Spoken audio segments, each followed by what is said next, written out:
Sahih al-Bukhari 971. Narrated Amatiyah.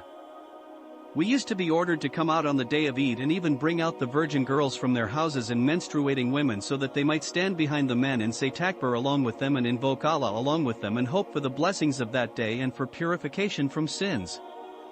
Sahih al-Bukhari 972. Narrated Ibn Umar.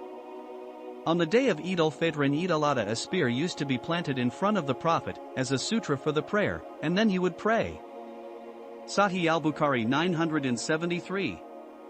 Narrated Ibn Umar.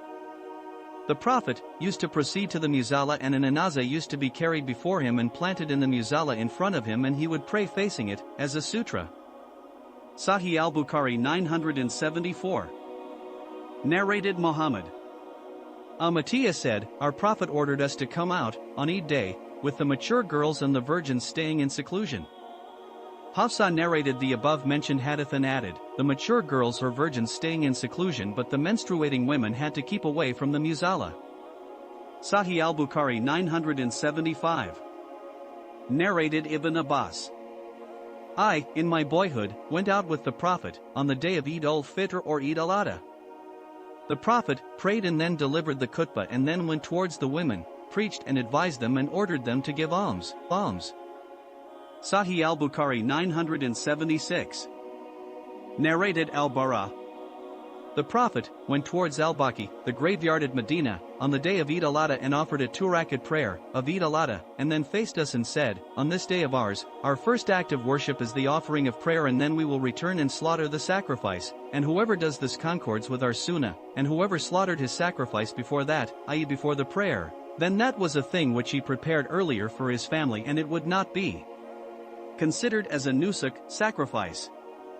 A man stood up and said, "Oh, Allah's Messenger, I slaughtered the animal before the prayer, but I have a young she-goat which is better than an older sheep." The Prophet said to him, "Slaughter it.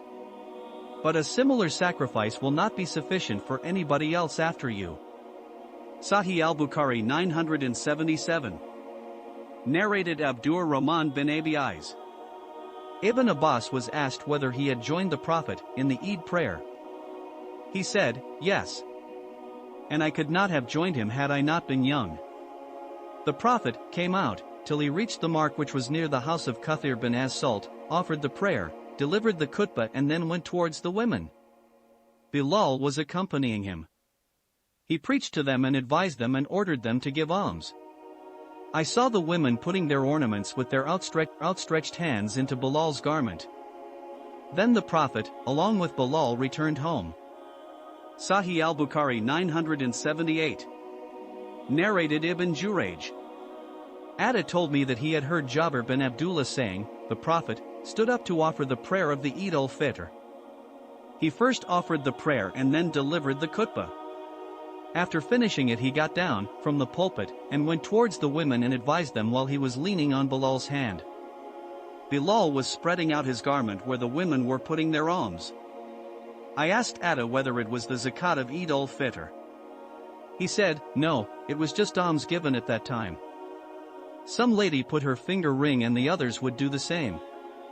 I said to Ada, do you think that it is incumbent upon the Imam to give advice to the women on Eid day? He said, no doubt, it is incumbent upon the Imams to do so, and why should they not do so? Sahih al-Bukhari 979. Al-Hasan bin Muslim told me that Ibn Abbas had said, I joined the Prophet, Abu Bakr, Umar and Uthman in the Eid al-Fitr prayers. They used to offer the prayer before the khutbah and then they used to deliver the khutbah afterwards. Once the Prophet, I came out, for the Eid prayer, as if I were just observing him waving to the people to sit down. He, then accompanied by Bilal, came crossing the rows till he reached the women.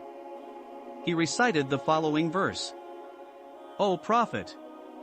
When the believing women come to you to take the oath of fealty to you. To the end of the verse, 60.12. After finishing the recitation he said, O ladies! Are you fulfilling your covenant? None except one woman said, yes. Hassan did not know who was that woman. The Prophet said, then give alms. Bilal spread his garment and said, keep on giving alms. let my father and mother sacrifice their lives for you, ladies. So the ladies kept on putting their faks, big rings, and other kinds of rings in Bilal's garment.